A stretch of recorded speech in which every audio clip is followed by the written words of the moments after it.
Hi, I am higher running coach Sandi Nypaver, And I'm higher running coach Sage Canaday. and welcome to the second episode of the Higher Running Podcast. Got some good stuff for you today. I'll let you give people an overview of what we'll be talking about. Yeah, kind of a two-parter here. We're going to start with talking about scientific studies, giving some examples. I think there's some common misconceptions out there, especially when people say, oh, it's science-based, it's science, that's the end-all thing. But there's a lot of weaknesses to these studies, and you can't trust all these studies, even if they're peer-reviewed. So we're going to kind of talk about those weaknesses, what to look for maybe in studies, whether it's in nutrition or exercise science, running, and kind of break it down. I know you've done a lot of research on that, and it's a good thing to know as a common person trying to break down these studies. And then in the second part of the talk, we're going to talk about double threshold training. Yeah, so this first part I'm extremely passionate about because it's something I really believe everybody should know. It should be taught in school because there are so many misleading studies out there, and it's just really unfortunate to see. Some are, people just make mistakes. I will give examples. I have a lot of examples. I'm going to try to hold myself back today of misleading studies that are intentional, and that's always really unfortunate. But just to give people an idea of how common this is, I want to read a quote by the American Medical Association Journal of Ethics. So in a quote, this is from 2009, it says, reviewing all original articles published in the New England Journal of Medicine during 2009, we found that 46% of the articles challenged standard of care and constituted reversals. So that's like 46% is a lot. And actually, I'll go on to read a study by researchers at the Stanford University School of Medicine. They said a study of millions of journal articles showed that their authors are increasingly reporting p-values, but are often doing so in a misleading way. And just to be clear, p-values are a measure of statistical significance intended to inform scientific conclusions. So that's, yeah, as you can see, this is really prevalent and it's just not talked about as much.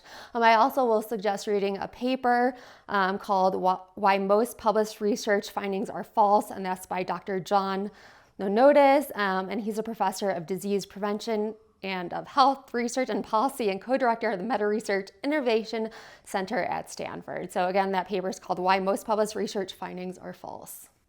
False, interesting. And we talked about p-values actually in the last study with exercise science and the correlations with velocity at VO2 max and performance at UTMB, but and we could actually break down part of that as well. But you see these the bias. There's bias. Sometimes the first thing I look for in a study, especially if you like nutrition studies, and I know we have some examples in this, is in who funded the study. Was there a conflict of interest? They should disclose that. And a lot of times with the bias, that is one thing, is the conflict of interest. Who funded this? Was it American Dairy Association, is that what we call it? Yeah, that's a huge problem. Actually, just to read out a list of possibilities of where things can go wrong. There's sampling bias, there's lack of a control group, there's confounding variables, there's overgeneralization, flawed measurement tools, inadequate peer review, publication bias, funding bias, as you were saying. There's actually research studies showing that research studies that are funded by certain industries, companies, or organizations with vested interest, they always kind of want to show the positive result for the companies that is paying for the study. Then there's also misinterpretation of statistical significance, and of course there's personal bias, and there's also a very blunt manipulation in the analysis or reporting of a finding. That's a lot, I know. It's a lot to take in. There's a lot of things that can go wrong, but I do think funding can be one of the biggest issues. Yeah, I mean, the big thing with peer-reviewed, people are like, oh, it was peer-reviewed. Well, that doesn't hold a lot of weight, it seems like these days. If it's peer-reviewed, that doesn't mean it was necessarily done super well. And people say, oh, it's science, and there's good science and there's bad science is what we're seeing. And so you can't just read the title or the abstract because it's almost slanted with such a bias. It's almost like I don't want to say clickbaity, sensationalist news story, but a lot of times, these studies, they're trying to make headlines. They want to be in the news. They want people to think, here's this one hack that is going to apply to my life. But if you dig into the details, and a lot of times you can't because the details of the full study are buried behind a paywall, then you're reading the abstract and maybe you don't know the exact protocols if you're just reading the abstract. I think that's a huge problem of that, like there are paywalls to actually get access to these studies, or you have to be a student or currently practicing to get access to these studies. Do you want me to give an example of what you're just saying? Okay, so I have tons of examples. I'm going to limit myself to just one because I could go on all day about this. But this example of a misleading study is titled Diets with High Fat Cheese, High Fat Meat, or Carbohydrate on Cardiovascular Risk Markers in Overweight Postmenopausal Women, a randomized control trial. So this study compared high-fat cheese diet to a high-fat meat diet to a low-fat, high-carb diet. So what this study found is that total cholesterol, LDL cholesterol, they were similar in all three groups. So how did they do that? No matter what your beliefs or eating habits are, I think we all know that meat and cheese are high in saturated fats. I don't think that's an argument. So how did these studies have similar cholesterol, or how did these groups all have the same cholesterol findings? Do you have any guesses? Yes, because when you generalize diet subjectively like that, high fat, I don't know what percentage of fat that is. And if they say, oh, the non-cheese, was it non-dairy one? The high carb, low fat, I don't know if it's truly low fat. I don't know if that means 30% of your calories are coming from fat, or 25%, or 10%. I also don't know if they're adding a bunch of refined sugar. So they're adding something maybe. You're close. Well, you're definitely getting on it. So what these researchers did, I don't know how they went to sleep at night after this. They added a ton of coconut oil and cookies to the low-fat, high-carb diet, which of course totally changed the low-fat diet when you add these things. They raised it so much that just to match the cholesterol levels of the other group. So this group, the carb group, did not say the same. They totally changed it to make it a high-fat group. But if you just read the abstract, it doesn't say that at all. And not only that, if you look up this paper, you're going to find the researchers. You're not going to find that the study was funded by dairy. And to me, that's just so morally wrong. How do people think this is a good idea? I really want to believe the best in people, but I could give so many examples of this happening in the food industry. I think the food industry is one of the biggest culprits of this. There was one study, well, I'll give it just shorter examples. There's one study where I believe they added palm oil to Daya, which is a vegan cheese, to make it seem less healthy. There's another study that added lard to tofu to make it seem less healthy than beef. I could go on all day about studies like this, and I think I'm so upset because it's so harmful to all living creatures on this planet. And I hope this podcast spreads word and makes more people aware. To make studies like this, I honestly think studies like this should be illegal, or there should be a red flag saying this is a misleading study, because if you just read the first study, you'll just read the abstract and be it clearly shows that it doesn't matter what you eat, whether it's high fat or low carb, you're gonna get the same results, and that's just not true. Yeah, and from a general health standpoint, nutrition, diet, extremely important as your overall health as well as your running performance. And what we see, especially meat and dairy industry in the US, it's a $1 billion business, right? So there is that slant and bias, but then And we also know with nutrition, there's so much complexity with all the other things you eat and how things are controlled. But yeah, if they're adding fat to a low-fat diet, and then adding vegan junk food we could add too, because if there's anything we know from diet for sure, it's that there's a double whammy, is if you're eating a high-fat diet with a bunch of highly refined sugars, that's a bad combination on human health usually. So people are like, oh, that draws a lot of correlations with all sorts of things from obesity to maybe even cancers, stuff like that. So, you're taking away this low-fat vegetarian diet in some cases. They're adding a bunch of coconut oils and seed oils and refined sugar desserts, right? You could eat vegan Oreo cookies and be super unhealthy because it's high-fat, high-refined sugar. That's horrible for you. Yeah, and I don't want to turn this into like a high-fat or like animal products versus vegan or whatever talk. That's not the point of this podcast, but I do think it's important to be aware of what happens in a lot of these studies. And some industries have flat out said they want to confuse people. And they kind of got that from Philip Morris, who makes cigarettes. Like right when there was research coming out that it was unhealthy, Philip Morris actually came out with this whole campaign where they paid researchers just to make studies that would confuse people. And this is still happening today. A lot of companies actually said they pulled from Philip Morris because it was working to extent. Obviously, we know like cigarettes are bad now. I think that's commonly accepted. So now what you just see is companies doing it better than Philip Morris. Yeah, and they're picking these certain sample sizes, right? Postmenopausal women or certain age range. It could be a really small sample size. That always hurts validity. If you kind of cherry pick certain numbers, right? What's the saying? There's lies, white lies, and statistics.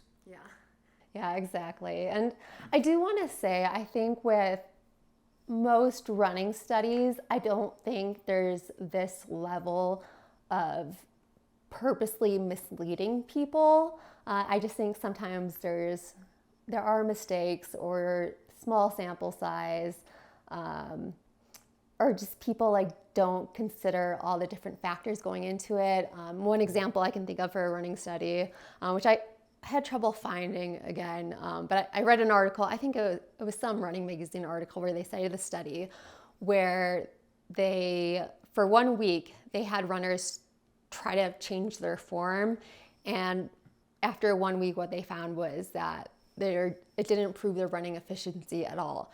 And any biomechanics specialist or anyone who knows a little bit about changing your running form, that it takes longer than 1 week to implement form changes, and your body has to go through a lot of like neural adaptations, maybe muscular changes in order to support the form change. So you're not going to see really positive benefits in 1 week. And that's why, like, if you are changing your form, you should never do it the week before a race or even a couple of weeks before the race. It's always best to do in the base phase, because you might get slower or just not feel as efficient before it actually helps you.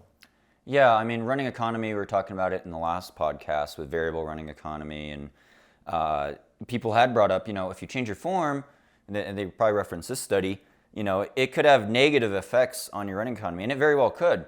If you're a bad coach and you mislead an athlete to run with worse form, their running economy or their efficiency a lot of times will get worse, right? So it's a double-edged sword, and like you said, the time frame really matters. And what we see with a lot of exercise science studies that I've read is they'll have this little intervention with a certain training protocol, and it'll be like 4 to 6 weeks only. And it's like, well, you're missing the big picture here.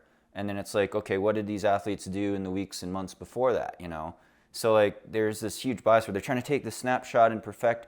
You're trying to control for all these variables that you can't really control for. And so you have to take a lot of these things with a grain of salt. And like we said, the general theme of these studies is, unless you majored in a science background and you took some hardcore statistics, it's really hard to pick through all these numbers and details. And the whole goal of science is being quantitative or number-based rather than qualitative or subjective. But the common person, or at least most Americans probably, it's going to be really confusing and it's going to be misleading. And if a certain headline or a certain person wants to take an angle on it, it's hard to pick through all the details. So you got to watch, buyer beware. Yeah, and I think I think most companies and researchers know that like most people don't have the knowledge to pick out what's wrong in a study. And I was, as you were talking about some more of the running form stuff, I was thinking about another running study. I think you actually talked about this on Instagram or something, where they compared different training philosophies, and the abstract, or at least other people are talking about it like this one training philosophy was so much better than the others, or style of training. And then if you actually look at the research study, it was like such a small percentage that this study or this one training group showed better. So yeah, I thought that was kind of misleading for a running study too. You're looking at significance, and in the last talk we talked about that study in depth, and some coaches had been like, oh, it's VO2 max, number one highest correlation to performance at UTMB, some 100-mile ultra. In reality, if you actually looked at the details of the study, it was velocity at VO2 max that was the highest correlation, not just raw VO2 max. And the big point, the big takeaway in that whole talk, our first episode, was that velocity at VO2 max was so important because it takes running economy into account. It wasn't just raw VO2 max numbers. So it wasn't just about going out and trying to do more VO2 max workouts to improve your VO2 max. If you're over 30 and you've been running a lot over the years, you're probably not improving your VO2 max by very much. It could actually go down, but you could still improve your race performance because your running economy has more long-term improvement. And that was the whole takeaway of that first podcast talk. And that was another study where you had to read past the abstract to get that. But again, it's a huge problem that most people don't have access to things past the abstract. And I really hope there's a systematic change to this, because it needs a big change right now. And not to just pick on that one study, but I've seen this in a lot of exercise science studies, especially with runners. I mean, I've looked at protocols with different training philosophies with cyclists as well, because that's kind of related to running. Cross-country skiing also, just, endurance athletic events, aerobic-based events. And a lot of times the sample size is notoriously small, the N values. So, it's like we started with this many people dropped out. And then if you look at the details, sometimes it's like, oh, we only tested men. Like, so forget about the women. It's just a male study. And then it was like, oh, actually it's only males in their 30s and 40s. And then you have to think like, is this an average runner, average athlete, or is it just a group of elite athletes? Because a lot of times they'll do tests on just elite athletes versus people that are maybe just in this really tight age range that are moderately good, but they're not necessarily representative of the population at whole that's competing in these endurance events. Yeah, totally agree with that.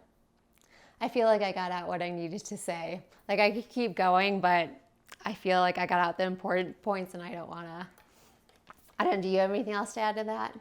Well, if you think of anything more, feel free to add it after this. But on the topic of the exercise science studies, like I said, you look at the time frame, the protocol, what did they control for? But if I was going to do a study on, say, we're talking about using VO2 max, maximum oxygen uptake, max heart rate, right? Especially if a person hasn't been in a lab setting, they haven't had a real VO2 max test, they're a mid-packer type of athlete, the protocol for a VO2 max test is quite rigorous and quite uncomfortable. And you could actually get kind of, I'm not sure what the term is, white coat syndrome, or you get into a lab setting and all of a sudden you can't perform like you would at home on your treadmill or in a real race outside, because in the VO2 max test protocol, it's a ramp protocol usually, and how they do that is important. For me, like personally, the incline and increasing uphill run to get to VO2 max is better than if it was just a flat treadmill run where they increase the speed, right? My best VO2 max test was probably when they incrementally increased the incline of the treadmill, but they kept the speed constant. But they do it in a progressive manner so that you hit 100% max heart rate, usually within 6 to 10 minutes, ideally. But a lot of people, if you're not used to that and you don't know what's going on, you could start freaking out because you have a tube in your mouth, they pinch your nose, it's extremely uncomfortable, you're slobbering all over yourself, there's lab technicians, you're on this treadmill that you're not used to. So in a lot of these studies, they say, oh yeah, this subject hit VO2 max, their VO2 max is 48, this is their max heart rate. I'm thinking a lot of times people aren't even hitting their 100% max heart rate, and it's not a good indicator of their VO2 max because they panicked early on the treadmill. And if you don't have real VO2 max values, how could you extrapolate on that? Well, I just think about, as you said, like the treadmill grade was going up. Like if somebody doesn't like hills or doesn't feel good running hills, they're automatically going to start freaking out and probably not be able to hit their VO2 max, or maybe they just don't have the musculature to be able to run uphill well. And so stuff like that too. I did hear somebody talk about doing a VO2 max test where the runner actually controlled how fast they were ramping up, and they were able to achieve higher VO2 max numbers than when somebody else controlled it for them.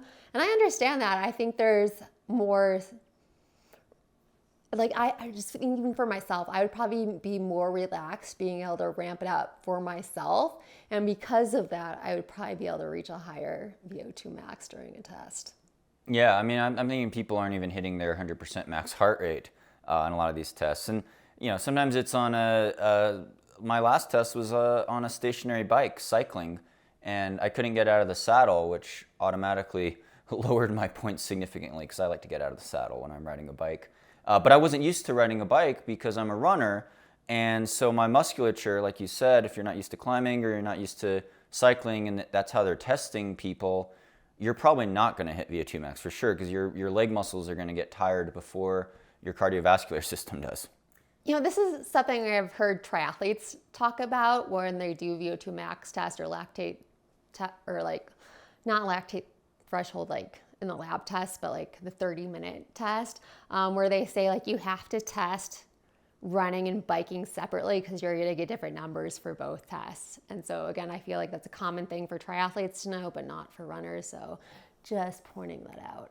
This could be a good transition topic actually, because you're talking about reading lactate values and lactate tests, and the protocol on that's always interesting when we're looking at lactate threshold or our tempo run intensity. There's a lot of studies on that, especially around running economy. And usually the protocol, I've also had that done in the lab, is you run for, let's say, 5 minutes at a certain pace. They prick your finger, usually just need a drop of blood on a lactate meter sample. They read it out, maybe it's 3 millimoles. Then you'd have to rest. Now, how long you rest really depends. That's going to influence the results a lot with your lactate levels, and it's going to be an individual thing. Elite athletes, usually your heart rate comes down really quick after a moderate interval. An average runner, maybe their heart rate is still skyrocketing and their lactate values could be all over the place. So it's very individual with that too. But on the topic of lactate testing and lactate threshold, should we move on to the second part of the talk, or did you want to? Yeah, I'm ready to move on. I just do want to say really quick, for people like me who are kind of disheartened when you hear people purposely misleading people, I do want to point out that there are a lot of good, wonderful people out there trying to make things better and trying to steer people in the right direction and give good quality information. I have talked to science teachers where they're making sure they're going over this stuff with their students, so hopefully they're not able to be misled by these studies. And so yeah, there are a lot of good people doing great things in the world, and it's better to focus your attention on those people and also just spreading good information. Yeah, spreading facts, and there's a lot of really brilliant minds, smart minds, especially in the sciences, the hard sciences, which I respect a lot, being a science major in college and liking the numbers and crunching numbers. There's definitely a lot of good work out there and a lot of good people with good intentions. And I'd say even in some of the bad studies, or the studies that maybe aren't, are a little weaker, so to speak, there's still people working on those, working really hard, that have good intentions. They're not all like the tobacco industry. And I will say, like, there is a problem with how research funding goes about or just being published. Researchers are very incentivized to get published research, and so it leads to things more like this. So there needs to be a change, and hopefully we'll get there over the years. Definitely. And there's a reason why a lot of studies are behind a paywall too. I understand that. But second part. Moving on to double threshold days. So 2 threshold runs, 1 day during your training. Yeah, we've talked about threshold a lot, lactate threshold. There's kind of a realm with the whole threshold. If you go to Higher Running and download our pace intensity spectrum chart, we kind of lay it out with, we actually use the term up tempo, which a lot of people would call aerobic threshold more. And depending on your level as a runner, that could be slightly slower or slightly faster than your road marathon pace. But as we work up to the next notch of intensity there, we talk about the main threshold, which a lot of people call lactate threshold. You're looking at more like zone 4 if you're on the 5-zone system. A lot of people would say it occurs for a lot of people. Again, variation here. 4 millimoles of lactate in the blood. You can measure it. A lot of people, it's also going to be over 83, 85% of max heart rate, max perceived effort. Something that you would hold, and Jack Daniels defined this decades ago, for about 60 minutes in an all-out race, right? So a lot of people, that's closer to 10K pace than half marathon pace. If you're super elite, like Kipchoge, it's more like your half marathon pace. You're running a half marathon in under an hour. But for a lot of people, that could be closer to 10K pace. So a lot of people go, 15K pace. And how you break that down could be totally different in different workouts, right? 20-minute tempo run was what Jack Daniels kind of coined in his original running formula book that I read like 16 years ago as a kid. But then, was it that long ago? Anyway, I digress. You want to say something? No, I think you're doing a good job. Do you want to go into the actual training of who should do this and should you do it and who's been doing it? I think in most recent times we hear about it with Norwegian training, and they do these 2 lactate threshold runs. Actually a little bit under technically, as we'll talk about, twice. So they'll do 2 runs in a day, and they'll do it, I think it's sometimes twice a week that they'll do this, not always, but sometimes, as a way to really seek the improvements and perform to their highest level. Yeah, so it's been, there's a lot of buzzwords around with double threshold training. 2 moderately hard, high volume, quality workouts in 1 day, especially with a lot of elites. But I've also heard it's happening in college programs. I was on a Let's Run thread. It's heard that at NAU, Coach Mike Smith, I think, was doing some. This might have been several years ago. And then it's really actually not anything that new, because if we go back to Renato Canova as a marathon coach, he had a whole special block, special super compensation phase with his marathon runners especially, which some people would say is not true lactate threshold. They're kind of flirting around that intensity. It could actually be closer to marathon pace, because the more elite you are, the closer your marathon pace is to your half marathon pace, and the closer your marathon pace is to your lactate threshold pace, right? So for an example, when I was in peak marathon shape and I ran my marathon PR, it's about 5:12 per mile pace. I think that's 3:14 per kilometer pace about. But my half marathon pace was really only like 15 seconds a mile faster than that, than my marathon pace. And then because I was running 1:04 in the half marathon, that was actually very close to my lactate threshold pace as well. So the gap between my marathon pace, my lactate threshold pace, was really only 15 to 20 seconds a mile, or about 10 seconds per kilometer. You get more elite with faster runners running 2 hours flat in the marathon, and that becomes even closer.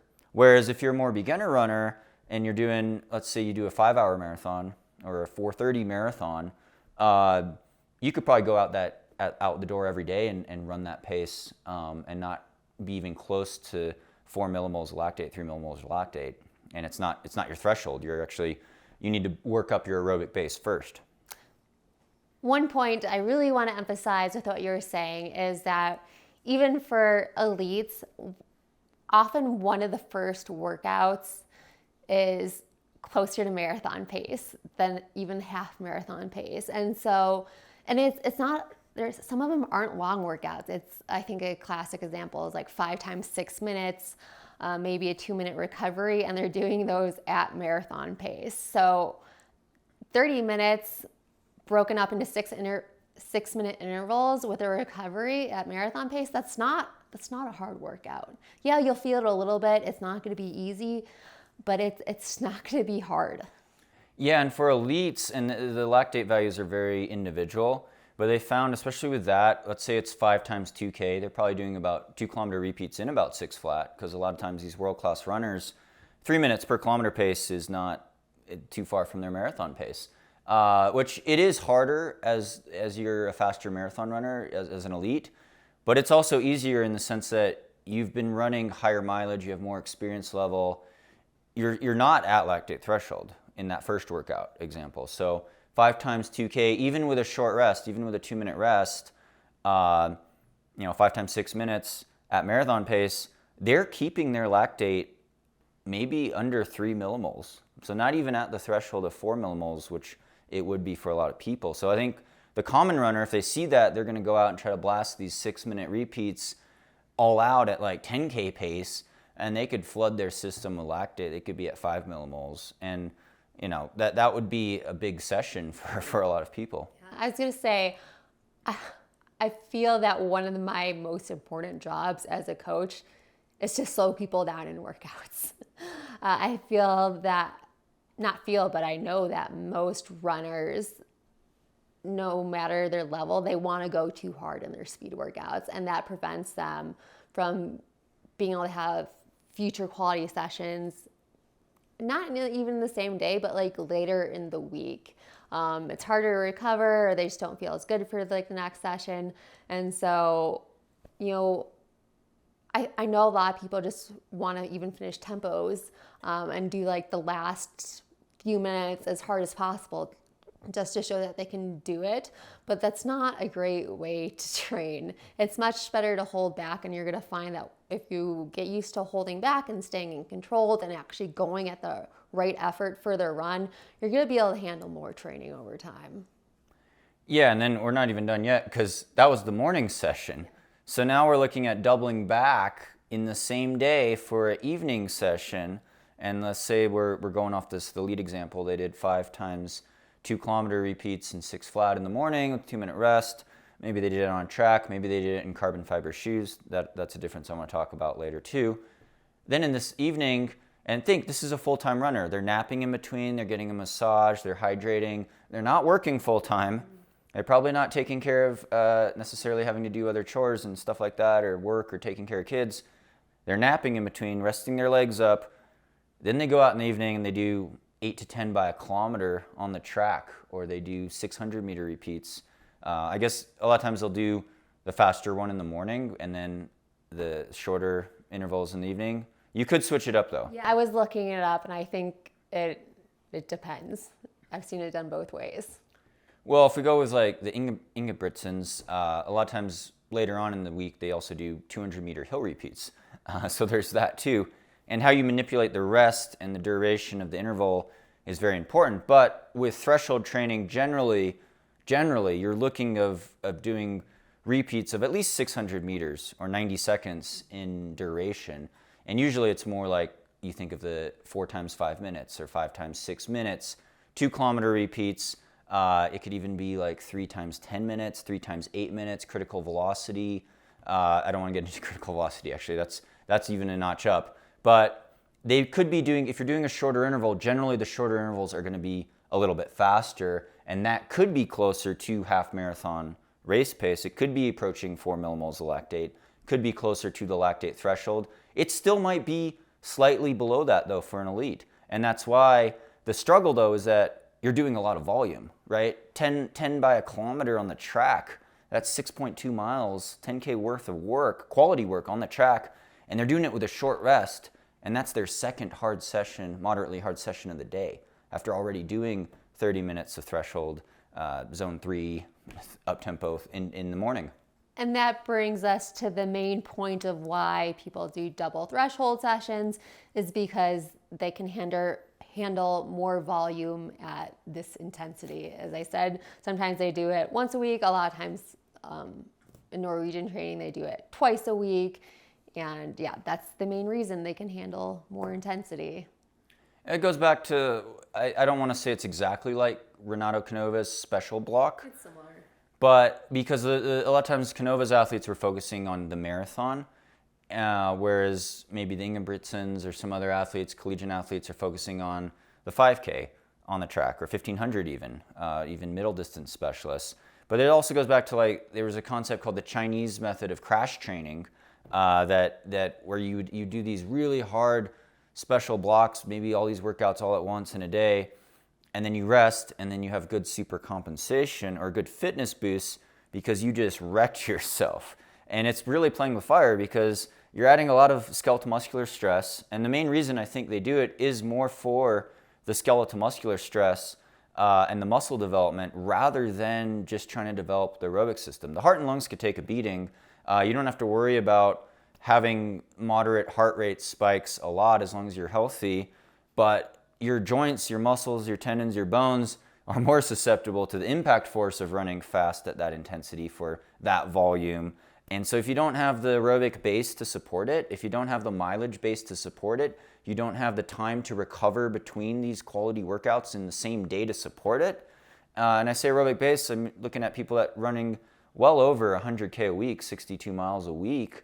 I mean, for most athletes we coach, you usually don't have, or in our training plans too, we don't have athletes run easy twice a day unless they're running at least over 50 miles a week or 80K a week, because for the average runner, the average person, it's not very time efficient.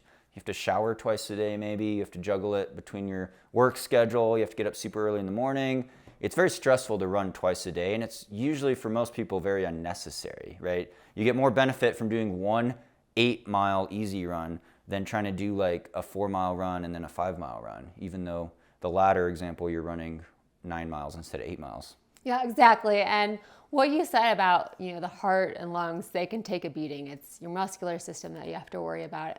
This is why triathlete training is very different than running training. They're doing the running workouts, they're doing pull workouts, they're doing cycling workouts, and it's for that same principle. And I can't think of like many athletes I would give this to, but if somebody did want to try it, I don't think cross training could be a good way to do it. I was actually thinking as we were skiing today, I think it would be pretty easy to do skiing.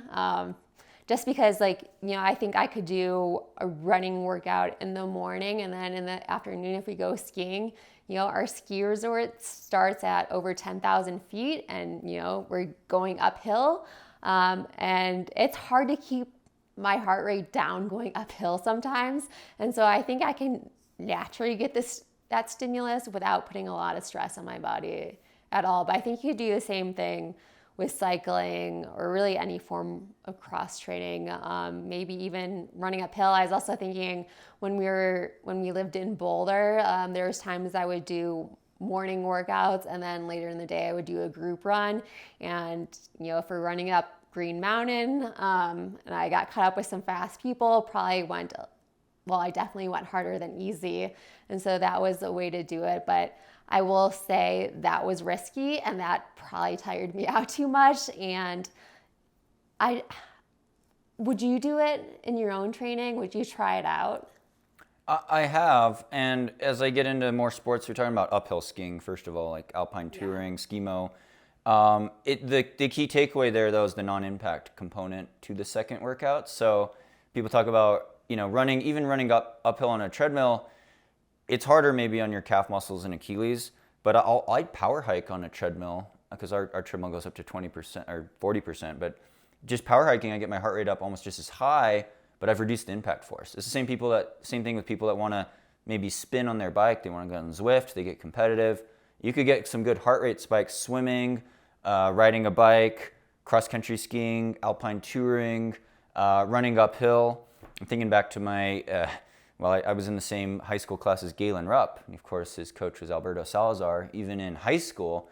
And Galen would double up, he'd race a 5K cross country, and then he'd go to the track and do 4 by a mile repeat right after the race. And we were all insulted. We're like, Galen's doing all this volume. But he also had these resources in Portland where he was living in an altitude house. He was running on this anti-gravity treadmill for a lot of second sessions. So again, getting the heart rate up to a moderate level, reducing the impact force. And I know coaching with a lot of people, that's a common question. Can I build up my aerobic base? Because I like to ride my bike, I like to cycle a bit. I don't want to just try to ramp up my running mileage too much because of the injury risk and impact force. And I say, yeah, that's great. How you mix it in is a little bit strategic though. But it is kind of the same concept, and some takeaways we could have, and developing the aerobic system in a very progressive way, and even getting some moderate high heart rate spikes. We're not afraid of spiking the heart rate. A lot of people talk about zone 2 training. They're like, I got to walk. I got to keep my heart rate under 75%. No, we're all about building it up. But the sacrifice is usually the impact force, or pushing too hard on your easy days, making an easy run turn into an up-tempo run or a threshold day. It would be great if the human body could handle going out the door every day and doing some threshold work, right? Or 2 in one day. But the problem is the overtraining risk, the injury risk is just too high. It's a double-edged sword. And I feel that most people, you just need to nail the basics. Like, don't even think about this, right? Build up your aerobic base. Just get used to doing 1 to 2 speed workouts a week. Make sure you're not getting injured. Make sure you're feeling good most days. Just doing those things. And the biggest thing always is staying consistent with your training and making sure you're going out each day at the right effort. And just doing that is going to get you maybe to your potential or very close to it.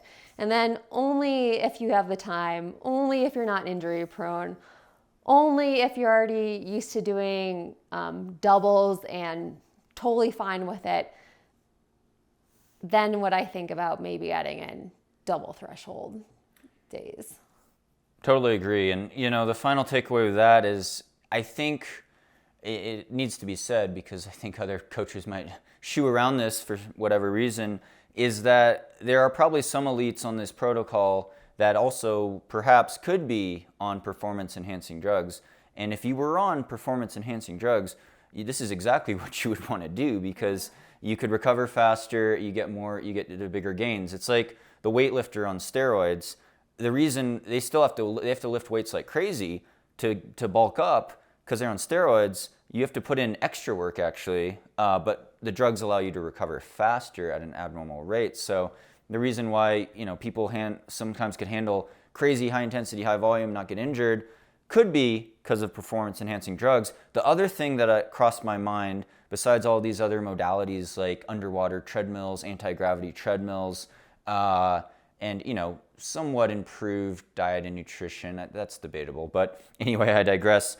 Is carbon fiber shoes and super foams. So I think a lot of programs, especially if we look at like collegiate athletes, recreational athletes, to the elite pro level, with a carbon fiber super shoe, theoretically, you could reduce some of the mechanical load and mechanical stress. It's also a double-edged sword in terms of maybe also increasing injury risk in certain groups.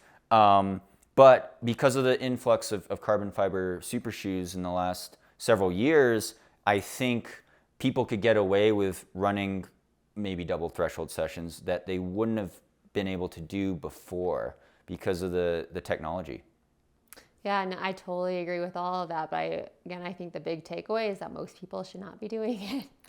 But if it does interest you, for some people, just the thought of doing 2 workouts in a day, even if you take it easy, is going to create stress.